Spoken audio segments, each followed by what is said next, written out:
العالم بره شايف الاقتصاد المصري ازاي؟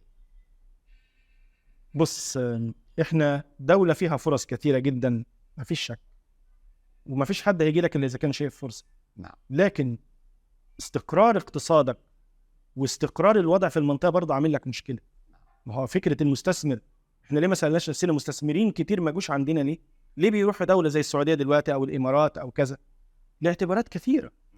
صدقني انت لو عليك من دولة القانون وبدأت تسمع في مؤشراتك، نطيت من المرتبة 120 في مؤشر ما اعرفش كذا للمرتبة 50. الشركات الدولية اصلا عامل كتاب عن المؤشرات من 2003 سنة، من 21 سنة. نعم. العالم كله مستني الشركات الدولية دي قبل ما بتيجي في اي مكان بيدرسوا ترتيبك في المؤشرات دي. مثال كوريا وبالتالي الجنوبيه مثلا. كوريا بيشوفوا الدولة دي في كل المؤشرات كام. تلاقي كوريا على سبيل المثال، مش انت ذكرت كوريا، سنغافورة، تلاقي كوريا وسنغافورة من افضل 20 دولة في كل المؤشرات العالمية. مؤشر الديمقراطية، مؤشر حقوق الانسان، مؤشر الشفافية، مؤشر الفساد، مؤشر التنافسية، مؤشر الحرية الاقتصادية، كل دي مؤشرات عالمية بالمناسبة.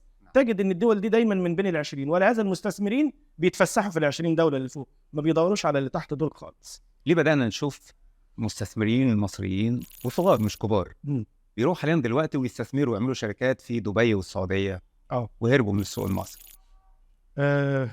الناس شايفة فرق. أصلا عايز أقول لك حاجة، المستثمر حر. نعم. المستثمر بيدور على التيسيرات والتسهيلات. أكتر حاجة تكره المستثمر في نفسه التعقيدات والبيروقراطية والإجراءات. احنا عملنا حاجة اسمها الرخصة الذهبية لبعض المشروعات. أنا يا باشا بقول لك عايز الرخصة الذهبية دي في أي مكان على أرض مصر. نعم. ما تسيبنيش للموظف ده خالص. أنا بحلم بيوم كده إن جهازنا الإداري ده يختفي تماما، يبقى متميكن زي ما في السعودية وفي دبي. مش عايز أروح مكتب. نعم. مش عايز أروح لشخص. أو أنت شايف كان محافظة دقهلية راح منطقة مستثمرين وبتاع والناس قاعدة ومتبهدلة؟ ليه ده كله؟ ليه ده الكلام ده احنا عاملينه في رسائلنا من أكتر من 20 سنة، والله من 24 سنة.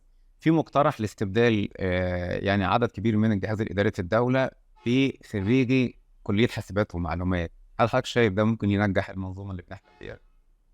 أنا اللي يهمني جدا في المقام الأول مش خريج، المنظومة اللي هتطبق.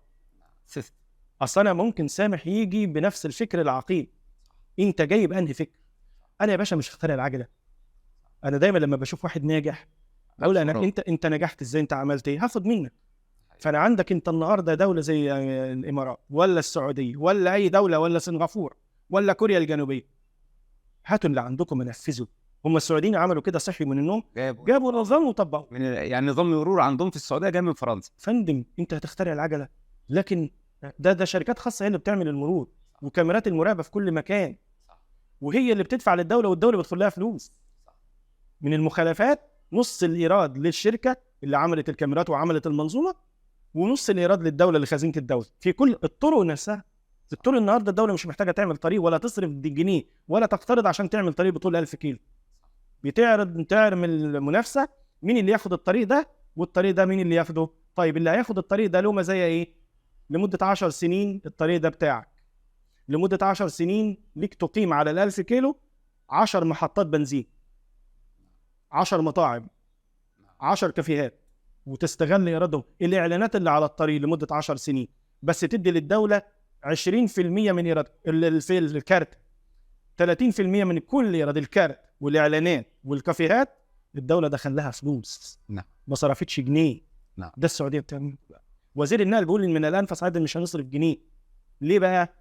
مش الدولة مش كل الحكاية المطلوب في الدولة النقطة اللي حضرتك أشرت ليها الرقابة. أنا بحط مواصفات للطريق ده، 4 حارات يمين و4 حارات رايح و4 حارات جاي. مواصفات الطريق إيه؟ لو لقينا كسر، لو لقينا حفرة، في تأمين أنت دافعه، بس إحنا هندي لك المزايا دي كلها هيص لمدة 10 سنين. وبعد ال10 سنين الطريق رجع للدولة، كلفت جنيه؟ كلفت ريال؟ ما تكلفتش حاجة. يبقى هنا بالطريقة دي الدولة لن تتكلف شيء، بس ده عمره ما يحصل إلا إذا كان في رقابة. نعم. وأشوف الطريق كل شوية، ولو لقيت غلطة أحاسبك عليه. أنت مش هتستنى الغلطة، هخصم من التأمين بتاعك. هل الدولة فعليا بدأت تتخارج بشكل فعلي من المشروعات الكبيرة؟ بدأنا نشوف بعض المشروعات الدولة بتتخارج منها، بس يعني الموضوع محتاج مرونة شوية وشفافية وتقييم عادل لقيم الأصول. نعم.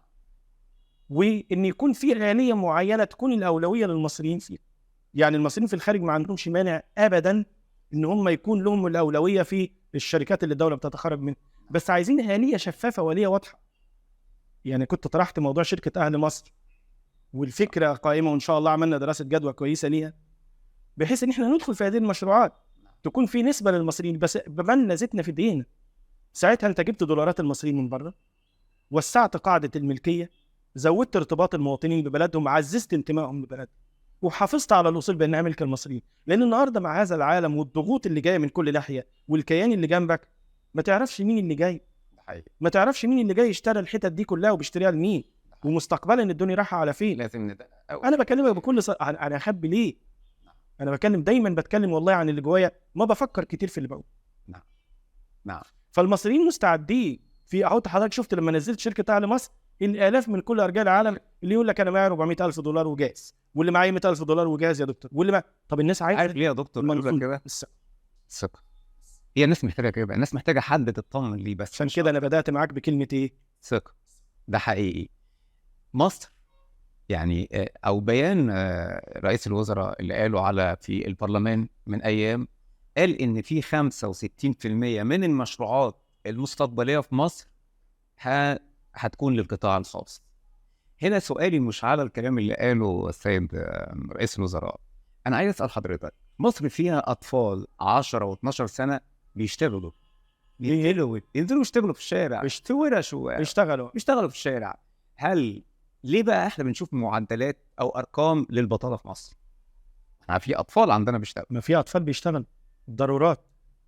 السؤال هنا يا دكتور، ليه في معدلات للبطالة في مصر وأنا شايف إن الشعب المصري كله بيشتغل؟ مين اللي قال إن الشعب كله بيشتغل؟ مين اللي قال؟ أنت عندك نسب بطالة. لا يا فندم، أنت عندك في كل بيت البطالة أنواع. أصل البطالة في الاقتصاد عندنا في بطالة احتكاكية، بطالة مقنعة، بطالة فنية. بطالة مقنعة يعني تلاقي 5 قاعدين على كرسي والمكان مش محتاج غير واحد. أنت ظاهريا في 5 بيشتغل، لكن فعليا في 4 عاطلين. نعم. اللي أنا عايز أقوله يا دكتور، فأنا عايز أقول في بطالة طبعا، والأرقام ما عنديش أرقام دقيقة لمعدلات اللي أنا عايز أتكلم فيه الأرقام. أنا لو رحت اشتغلت في سوبر ماركت، هل أنا كده محسوب على الدولة إن أنا عندي وظيفة؟ لا يا فندم. بكل تأكيد. يا فندم أنا عايز أقول لحضرتك حاجة، والكلام ده يمكن لاحظته وأنا راجع من القاهرة ليلة امبارح. بتلاقي كل واحد واقف عامل له بتاع اللي هو التين الشوك. واحد واقف على الطريق بيعمل قهوة. واحد واقف بعديه بطريقين بدقيقتين عامل قهوة. واحد كذا. ده مش إنتاج يا بيه، دي كارثة. دي كارثة من الناحية الاقتصادية حتى كمان.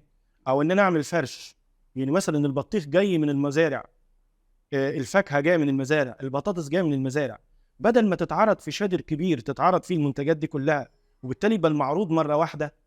المعروض ده اتجمع، كل واحد خد له شوية وحبسهم، خد له شوية وحبسهم، وبالتالي تجد ارتفاعات في الأسعار. ده نتيجة إيه؟ إن ده مش شغل أصلا. أنت مش محتاج كل واحد يفتح له كشك وكل واحد يفتح له محل جنب محل. هل ده إنتاج؟ كلمني عن إنتاج كل هؤلاء. خد أي طريقة هتلاقي العشرات يمين وشمال، دول منتجين، دول بياعين. هل ده إنتاج؟ لا، ده مكانه الطبيعي جوه مصنع. مش ما تلاقيش المنظر اللي حضرتك شايفه ده في دولة زي الصين. الصين فيها أسواق ضخمة.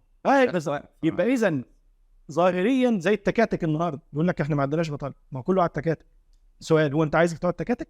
سؤال، هو انت في دوله بتتقدم بالتكاتك؟ عندي 3 مليون ولا اكتر دلوقتي. دول اللي هيغيروا حال البلد؟ انا مش عايز ده. انا عايز سياره جميله فخمه ب5 قطع تمشي في الطريق بشكل شيك تلم الناس، ودول يكون مكانهم المصانع. احنا مختارين الطريق السهل، الطريق اللي عمره ما يعمل انتاج. اذا ظاهره الارقام هنا خداعه. انا عندي كل بيشتغل سواء توك توك، سوبر ماركت جنب سوبر ماركت، وما بين كل سوبر ماركت وسوبر ماركت سوبر ماركت. وما بين كل كافيه وكافيه كافيه. وما بين كل بياعتين، وما بين كده.